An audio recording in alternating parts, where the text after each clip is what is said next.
Georgia, Mr. Scott is recognized for 5 minutes. Thank you very much, Chair Lady. Mr. Copeland, let me start with you. I listened intently to your remarks. You said you said that it is assumed, meaning diversity, the data, the composition, that this whole issue is assumed to be of little interest to, and you quote, profit maximizing investors. I want you to explain that, but then you go so far as to describe this issue of diversity as fitting within, and I quote, a disclosure as a soundbite. Now, Mr. Copeland, let me give you the latest data because I think that you have generalized here, and with all due respect, of course, everybody has their opinion, but let me share with you the latest information on this. And then you tell me if what we're discussing needs to be just a soundbite.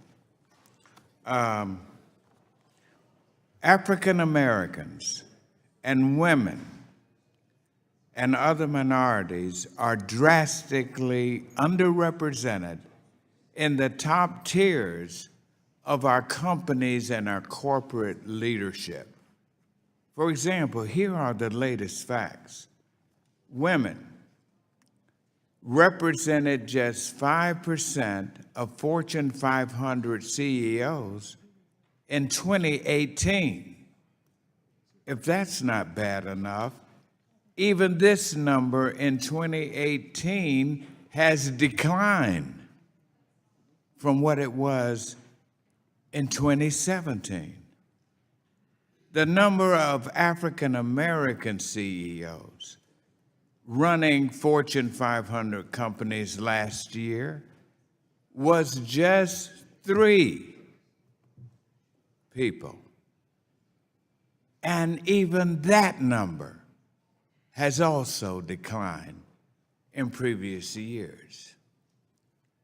So the callousness with which your testimony has pierced this committee when it comes to the inclusion, the participation, and your denial and diminishing the significance of the problem certainly raises a great deal of eye-opening realization as to why we're having this hearing and why I hope that my information that I have relayed to you during this committee hearing will broaden your perspective and enlighten you to some facts that you were obviously dimly aware of.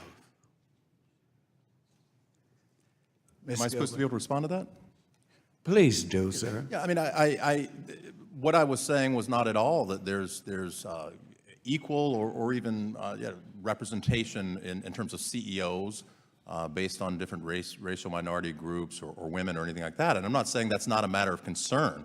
It's also not very related to this bill, right? I mean, it's very easy to get data on whether the CEO is a woman or is a racial minority or what have you. So investors are able to trade on that. What you're talking about here is a panoply of other disclosures. And when I'm talking about what profit maximizing shareholders think, I mean, I run a website, proxymonitor.org. I track shareholder proposals at these big companies. These sorts of disclosure rules have been introduced in shareholder proposals time and again. A majority of shareholders time and again have voted against them.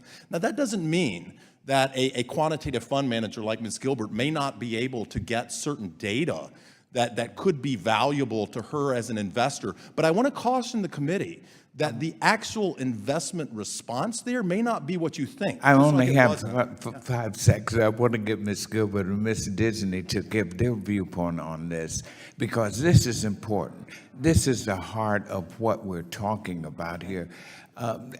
Do you all see what I'm saying? Mr. Scott, your time is expired, and maybe the next questioner on our side can follow up on your question.